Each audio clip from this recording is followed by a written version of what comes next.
Voice of south நேயர்களுக்கு வணக்கம். இந்த நேர்காணலில் நாம் சிந்திக்கிருப்பவர் வழக்கறிஞர் திரு இளங்கோவன் அவர்கள். வணக்கம் சார். வணக்கம். நீலம் பண்பாட்டு மையம் சார்புல இயக்குனர் பாரதி தலைமையில பிஎஸ்பி கட்சியினுடைய தமிழ்நாடு மாநில தலைவர் ஆம்ஸ்டாங் படுகொலைக்கு ஒரு நினைவேந்தல் நிகழ்ச்சி நடத்தியிருக்காங்க. இது ஒரு பக்கம். இன்னொரு புறம் அதற்கான விசாரணை அப்படின்றது தொடர்ந்து நடைபெற்று கொண்டே இருக்கு. நிறைய பேர் கைது செய்யப்படுறாங்க, முக்கிய அரசியல் புள்ளிகள் கைது செய்யப்படுறாங்க அப்படின்றத பார்க்கிறோம். நிறைய கட்சிகள் இருந்து கைது செய்யப்படுறாங்க. இப்போ அதுல முக்கிய குற்றவாளியாக சொல்லப்பட்ட அஞ்சலை என்கிற ஒரு நபர், அவர் தாதாவாக இருக்கார், பெண் தாதாவாக இருக்காரு. கந்து வெட்டிக்கு பிசினஸ் பண்ணக்கூடிய ஒரு நபராக இருக்காரு, ரவுடியாவும் இருக்காரு. அவரை இன்னைக்கு கைது பண்ணி இன்னைக்கு 7 மணிக்கு நீதிபதியிடம் ஆஜர்படுத்த இருக்காங்க. இது சம்பவத்தை பார்க்கிறோம். அவருடைய அக்கௌண்ட்ல இருந்து தான் பல பணங்கள் பரிவர்த்தனை செய்யப்பட்டிருக்கு. இதெல்லாம் இந்த இந்த இஷ்யூஸ் எல்லாம் பார்க்கிறோம்.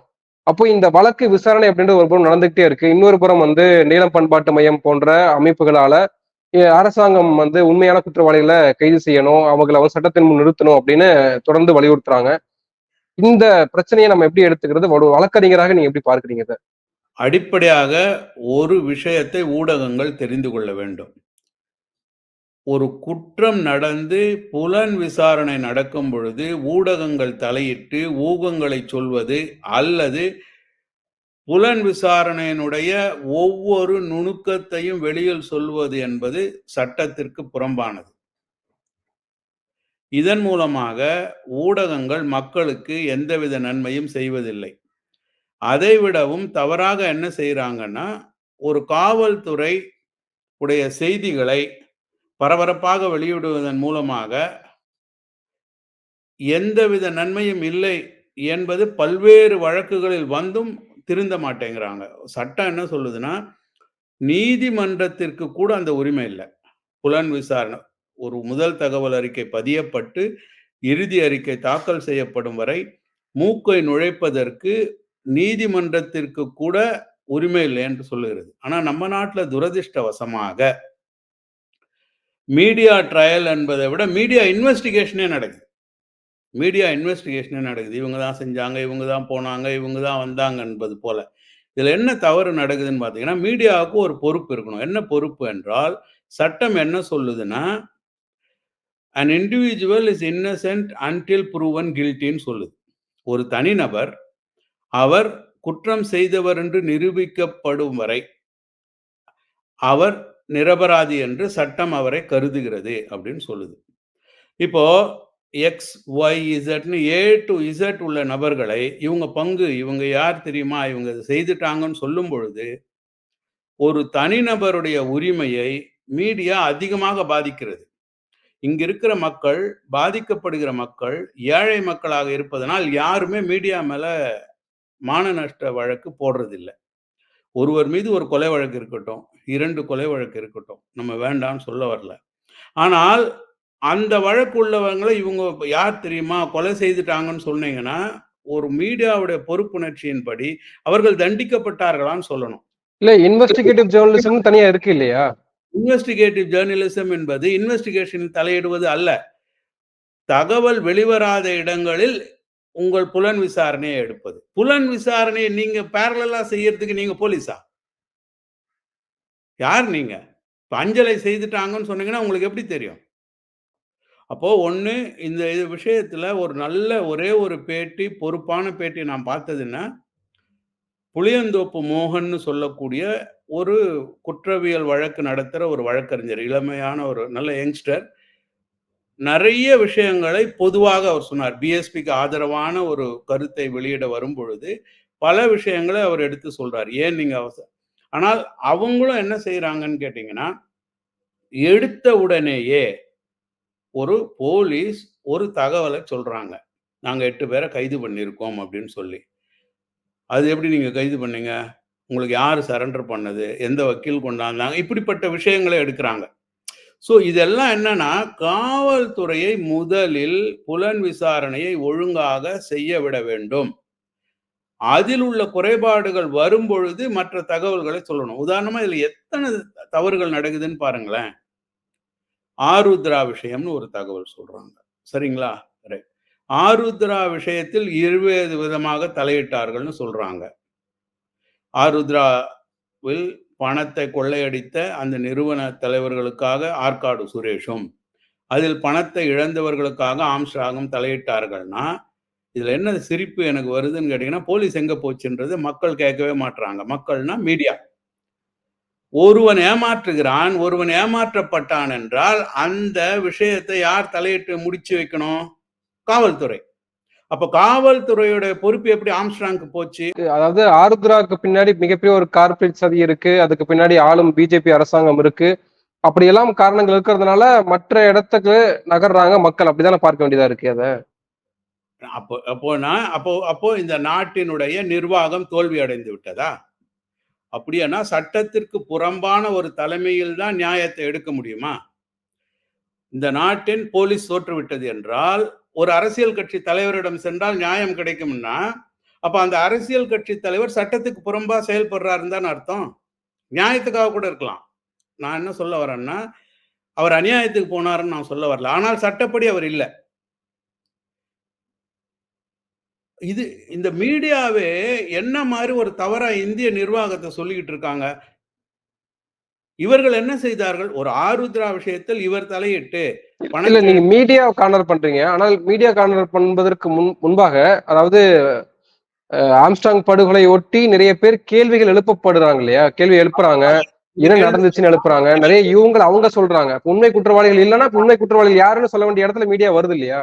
இல்ல மீடியா என்ன சொல்லுதுன்னா, இந்த கேள்வியில வரணும். நிர்வாகம் எங்கே சார் மீடியா உங்களுக்கு ஒண்ணு அடிப்படையா நல்லா புரிஞ்சுக்கோங்க ஜனநாயகத்துல. நமக்கு என்ன உரிமை குடுத்திருக்கான்? மீடியா என்பது யார் சார்? இந்திய அரசமைப்பு சட்டத்தில் 19ல குடுத்திருக்கிற கருத்துரிமை ஒரு இந்திய குடிமகனுக்கு உள்ள உரிமை. அது தினமணி பத்திரிகைக்கோ, நக்கீரன் பத்திரிகைக்கோ, அல்லது வாய்ஸ் ஆஃப் சவுத் என்கிற யூடியூபுக்கோ கொடுக்கப்பட்ட உரிமை அல்ல.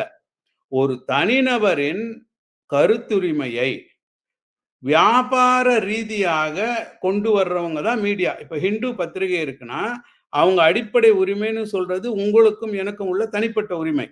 அப்ப நான் என்ன சொல்ல வரேன்னா, இங்க தான் நாங்க நல்லா கத்தி மேல் நடக்கிற மாரி புரிஞ்சுக்கணும். ஒரு தனிநபரின் உரிமையை ஒரு மீடியா பாதிக்கக்கூடாது. ஒரு குற்றம் சாட்டப்பட்ட அஞ்சலையே எடுத்துக்கோங்க. நான் இப்ப அஞ்சலைக்கு வக்கீல் சார். அஞ்சலை அந்த குற்றம் செய்யவே இல்ல.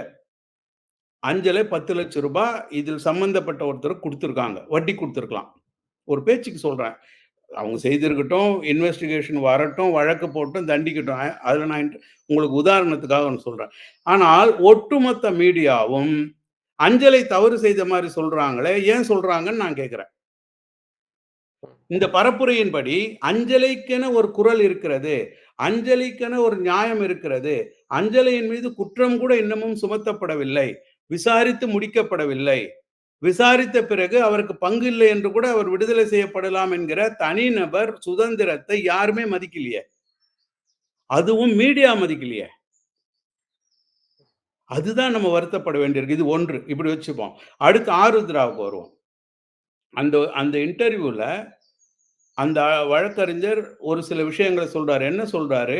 அமர் பிரசாத் ரெட்டி கைது செய்யப்படுகிறார், விடுதலை செய்றாரு. ஒரு இடத்துல பேட்டி குடுக்கும் பொழுது, பகுஜன் சமாஜ் கட்சியின் மாநில தலைவர் திரு ஆம்ஸ்ட்ராங்கை மறைமுகமாக குறிப்பிடுகிறார். பெரம்பூர்ல ஒருத்தர் இருக்காரு, அவர் இத செய்றாரு அப்படின்னு. நான் எங்க கொண்டு வரேன் நல்லா கவனிங்க.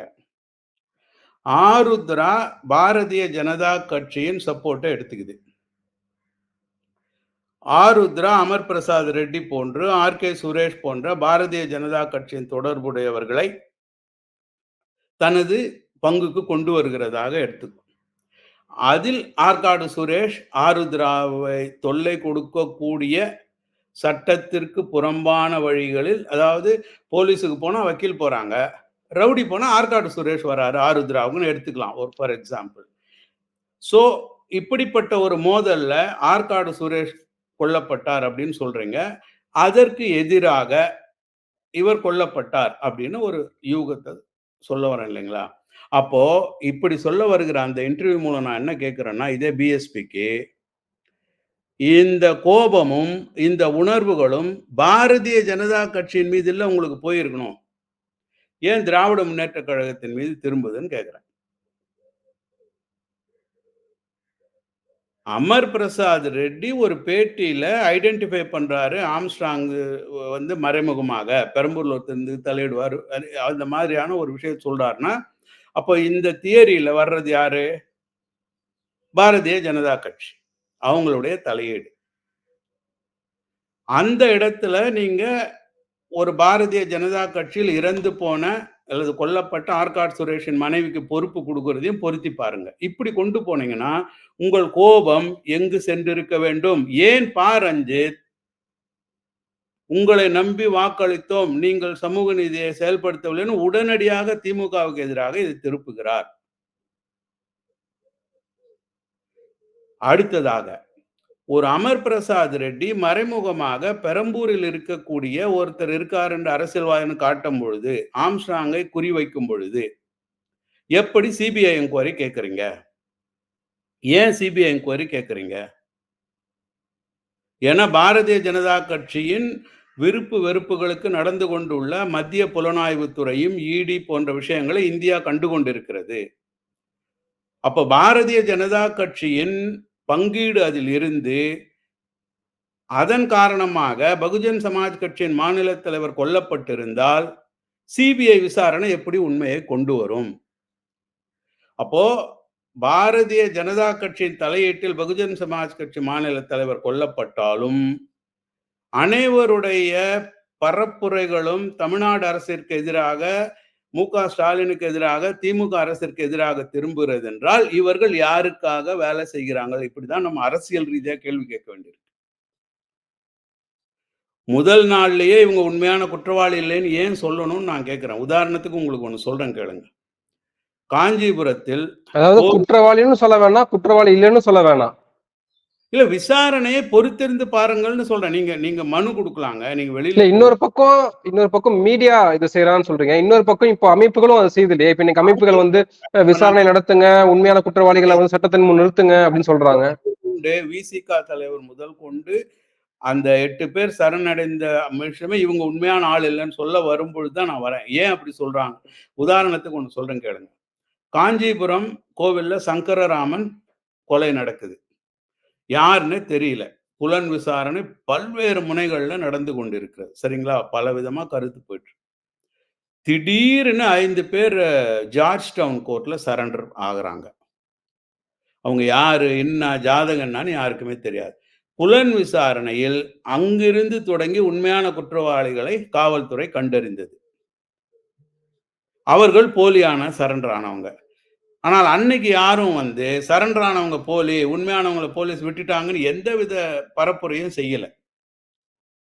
அமைதியாக இன்வெஸ்டிகேஷன் நடக்கட்டும்னு விட்டாங்க.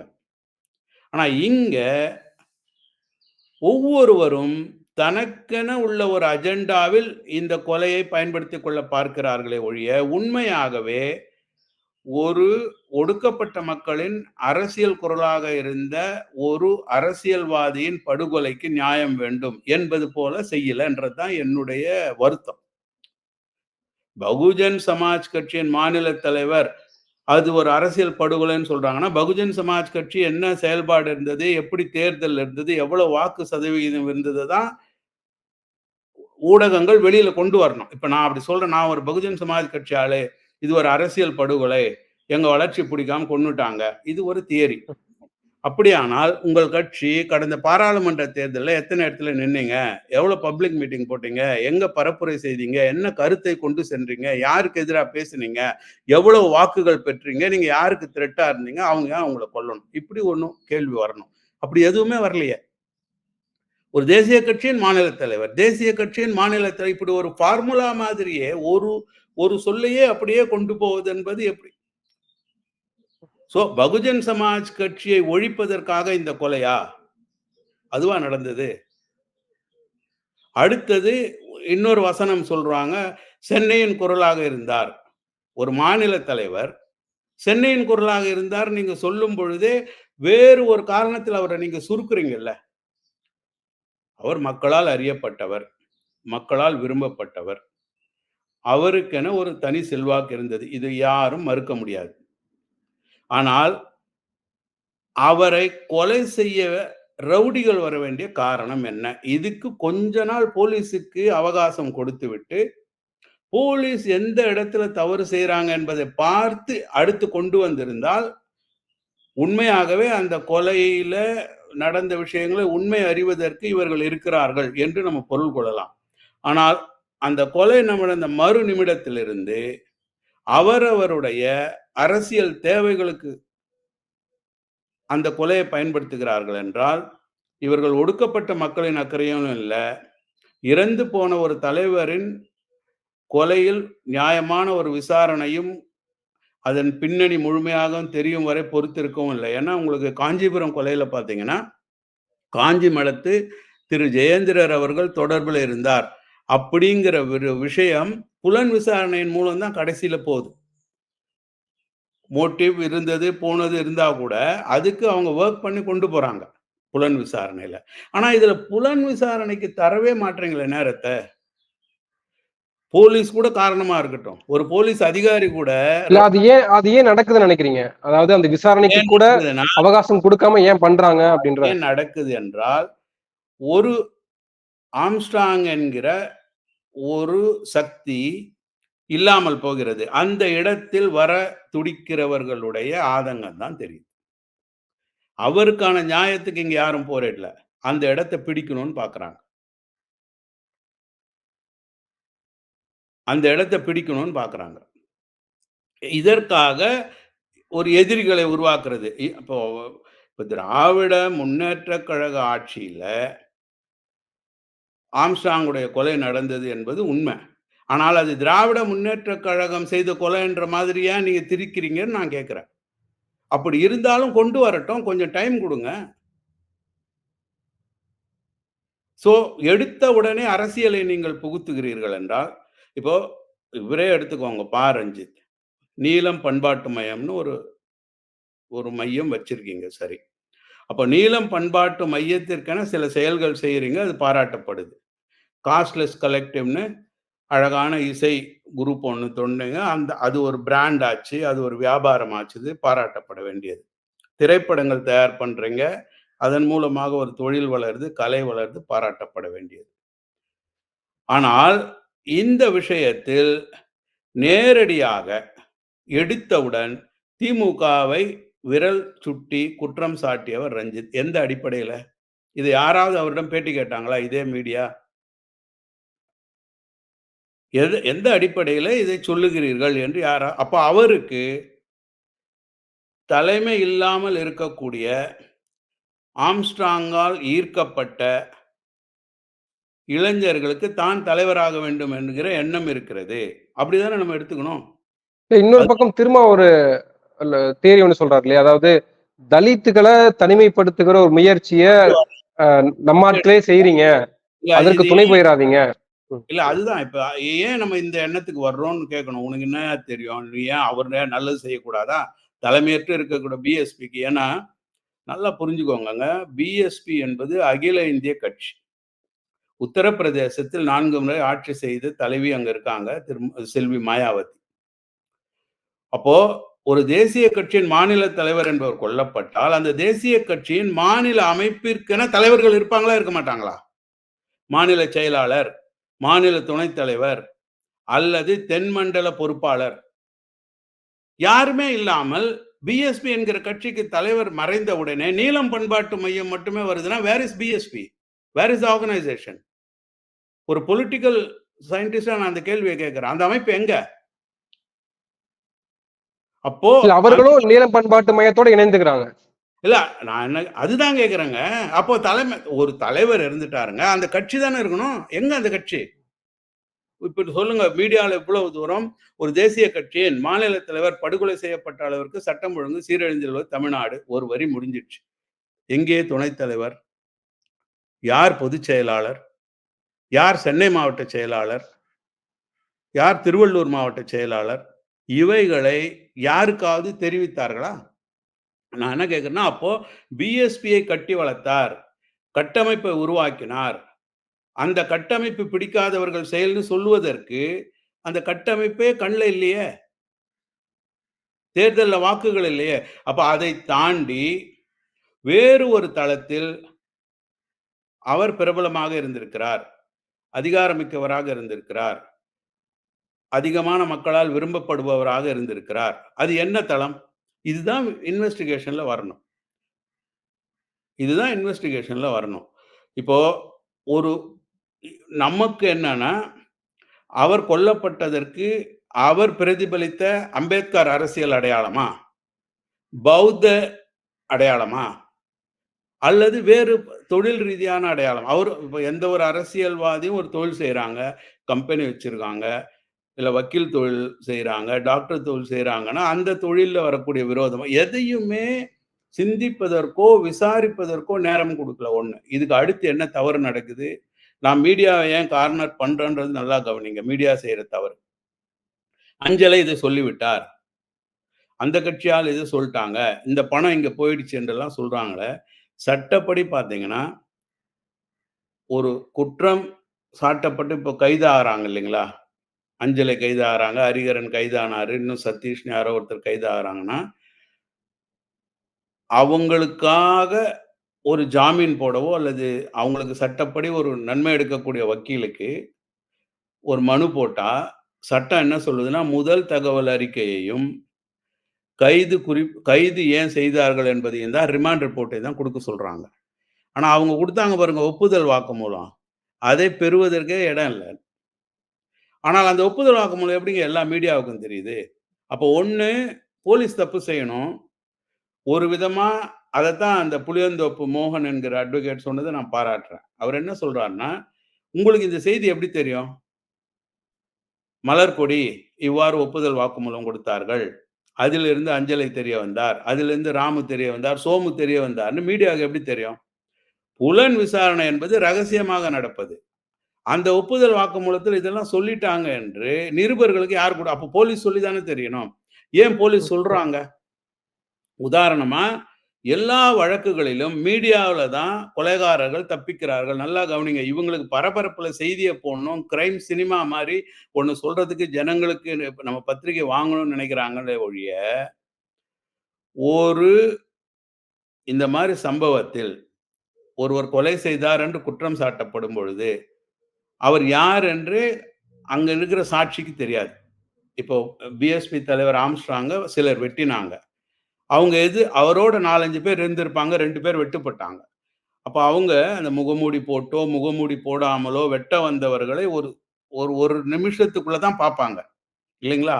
அப்ப அவங்கள அடையாளப்படுத்தணும். ஏன்னா இவங்க தெரிஞ்சவங்க இல்ல. அண்ணன், தம்பி, மாமன், மச்சான், கட்சி உறுப்பினர் செய்திருந்தா பிரச்சனை இல்ல. ஆனால் முன்பின் அறியாதவர்கள் வந்து வெட்டும் பொழுது, இவர் தான் வெட்டினார் என்றால், அவருடைய அங்க அடையாளங்களை வைத்து போலீஸ் தெரிஞ்சு, நீங்க சொல்றது எதுவும் பொருந்துதான்னு சொல்லி, ஒரே மாதிரியான நபர்கள் 8 பேர், 10 பேரை வரிசையில் நிறுத்தி, நீங்க வெட்டினவர் அடையாளம் காட்டுங்கன்னு சொல்லும் பொழுது, இந்த 10 பேர்ல யார் சரியான ஆள்னு போலீஸ் வச்சிருக்கிற ஆளும், அடையாளம் காட்டுற ஆளும் ஒத்திட்டால், அது சாட்சியமாக ஏற்றுக்கொள்ளப்படுது கோர்ட்ல. ஆனா மீடியால படம் போட்டு அவர காண்பிச்சு, இவங்கலாம் பாருங்க, இவங்கலாம் பாருங்கன்ட்ட பிறகு, சட்டப்படி இன்வெஸ்டிகேஷன்ல ஐடென்டிஃபிகேஷன் பெரியட் போயி, இவர் தான் சொன்னா சட்டத்துல அது எடுபடாது.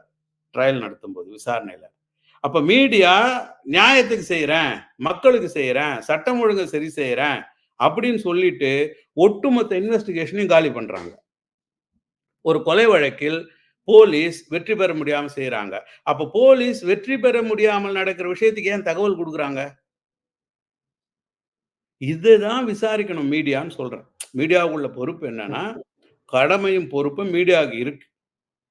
அப்போ நீதிமன்றத்து மேல குறை சொல்றீங்க. பட்டப்பகல்ல வெட்டி கொன்னாம்பா, பொய்னன்ட்டாம்பா. டாக்டர் சுப்பையா மர்டர் கேஸ்ல என்ன நடந்ததுன்னு படிங்க.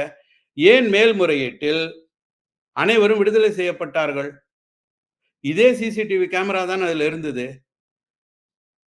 இப்ப இப்போ இவ்வளவு தூரம் ஆம்ஸ்ட்ராங் மர்டர் கேஸுக்கு புலனாய்வு புலிகள் மாரி வர்றாங்களே மீடியா, ஏன் அவர்கள் டாக்டர் சுப்பையா மர்டர் கேஸ்ல இதே மாதிரியான விஷயங்களில் விடுதலை கிடைத்ததுன்னு பேச மாட்டேங்கிறாங்களா? சமூக பொறுப்பும், கடமையும் ஊடகங்களுக்கு இருக்கணும். ஊடகங்கள் இங்கு பொறுப்பின்றி செயல்படுகின்றன. அதன் மூலமாக அரசியல் குளிர்காய நினைப்பவர்களுக்கு பிரபலம் கிடைக்குது. இதற்கு ஓகே. துணை போகிறார்கள் புலன் விசாரணை அதிகாரிகள் என்பதுதான் அந்த புளியந்தோப்பு மோகன் என்ற அட்வொகேட் குற்றம் அவருடைய குற்றச்சாட்டில் நிறைய நியாயம் இருக்கு. ஆனால் அவங்க அரசியல் ரீதியா அத சுருக்கி எங்க கொண்டு போறாங்க அப்படின்னா, இது ஒரு அரசியல் படுகொலை, அரசியல் படுகொலை. ஒரு இதன் மூலமாக தலித்துகள் அரசியல் செய்யாமல் தடுப்பதற்கான படுகொலை என்று ஒரு இது அது கிடையாது. ஏன்னா, உங்களுக்கு பகுஜன் சமாஜ் கட்சின்னு எடுத்தாலும், ஆம்ஸ்ட்ராங்குடைய செயல்பாடுகளில் பௌத்தத்தை எடுத்தாலும், தலித் என்பதோடு சுருக்கிக் கொள்ளல. பகுஜன் அரசியலே தலித்தை தாண்டிய அரசியல். அதுதான் உங்களுக்கு திருமாவளவன் என்ன சொல்றாருன்னா, தலித்துகளை தனிமைப்படுத்தி அடை அடையாள அரசியல் செய்ய நினைப்போருக்கு துணை போவாதீங்கன்னு சொல்றாரு. அவர் என்னன்னா தனிமைப்படுத்துற அரசியலுக்கு துணை செல்லாதீர்கள்னு சொல்றார். அவர் சொல்றதுல உண்மை இருக்கு. பெரும்பான்மையான அடையாள அரசியல் என்ன செய்றாங்கன்னா, இங்கிருந்து மேலே வந்து சமத்துவத்திற்கு கொண்டு வரும் பொழுது, நான் அங்க இருக்க மாட்டேன். நான் திரும்பவும் இங்கேயே இருப்பேன். எனக்கு இப்படியே குடுங்க என்கிற ஒரு ஒரு விஷயமா கொண்டு போறாங்க. தனித்த அடையாளத்துக்கு. ஒடுக்கப்பட்டவர்கள், ஒதுக்கப்பட்டவர்கள் என்கிற நிலைமையை மாற்றுவதற்கு தான் அரசியல் சாசனம். அதற்கு தான் சமூக சீர்திருத்தம். அதுக்கு தான் சமூக நீதி. அங்கிருந்து நம்ம அனைவரும் ஒன்றாக வேண்டும். இந்த இந்த சனாதனம் கொடுத்த அடையாளங்கள கட் அக்ராஸ் பண்ணி நம்ம ஒண்ணாகணும். அந்த ஒண்ணாக வரும்போது தான் சமூகம் ஒண்ணா இருக்கும். அதுதான் சமூக நீதி. அப்படிப்பட்ட இடத்தில் நாம் நடைபோட்டுக் கொண்டிருக்கிறோம். அதை முறியடிக்கும் வகையில் ஒடுக்கப்பட்ட மக்களை, தலித் மக்களை தனித்து அடையாளம் காட்டுகிற ஒரு அரசியல் செய்பவரிடம் ஜாக்கிரதையா இருங்கள், எச்சரிக்கையா இருங்கள் என்று சொல்றாரு விசிக தலைவர். இப்ப இதே பா. ரஞ்சித்துக்கு நீங்க ஒரு கேள்விய முன்வைக்கணும். என்னன்னா, ஊர் ஒன்று, சேரி ஒன்று என்று பிரித்து வைத்திருக்கிறீர்களே! அப்படின்னு ஒரு கேள்விய கேட்டவர் ரஞ்சித். அப்ப அந்த பிரிவினை கூடாது, சேர்த்து வைக்கணும்னு சமத்துவபுரத்தை தான் உருவாக்குறோம்.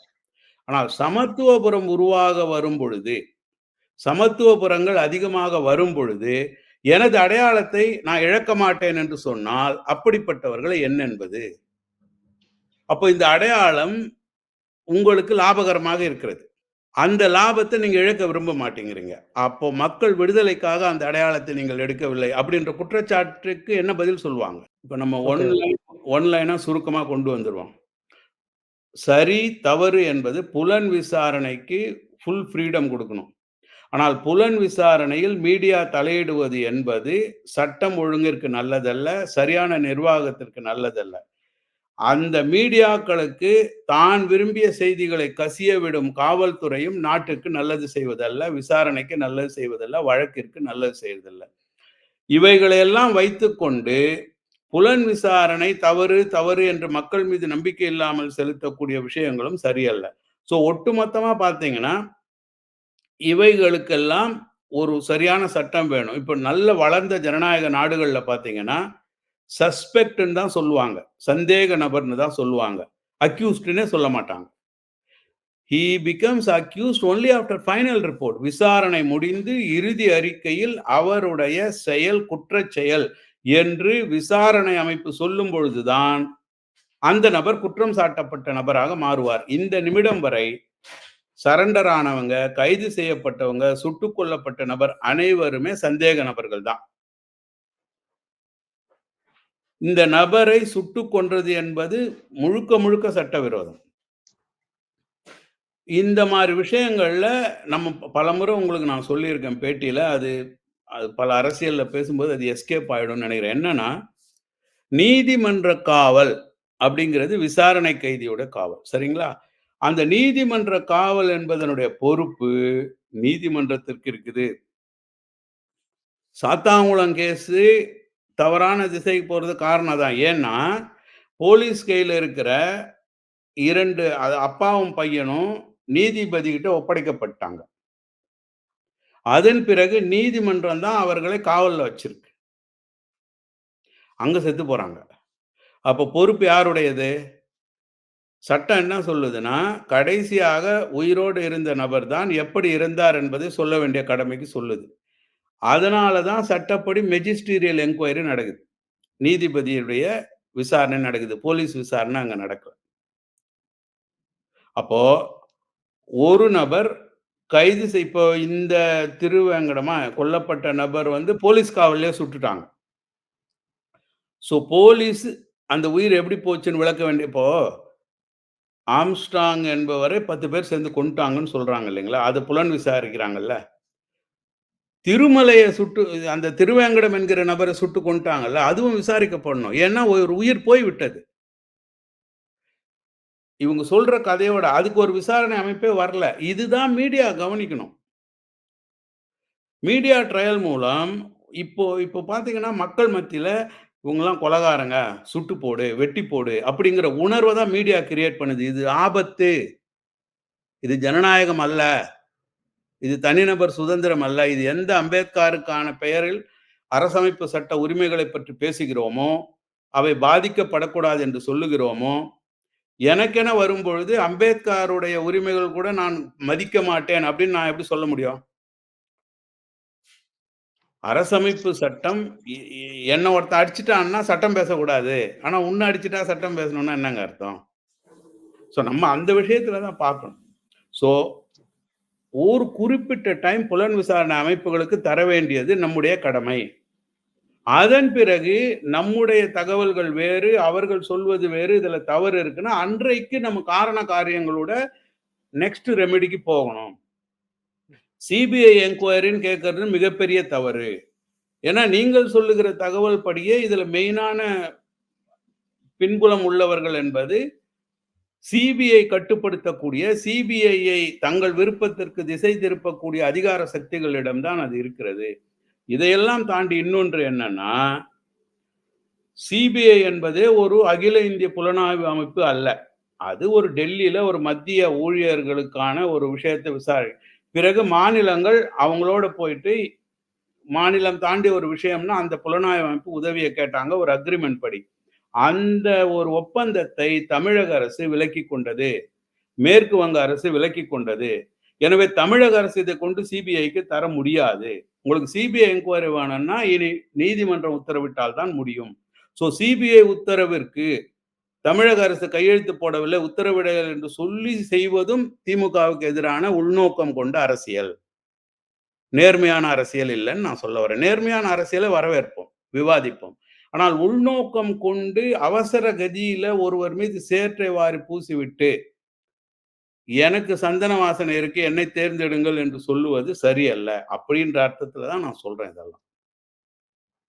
நன்றி சார், நன்றி. பல விஷயங்களை தெளிவுபடுத்திருக்கீங்க. உங்க நேரத்துக்கு மிக்க நன்றி. நன்றி.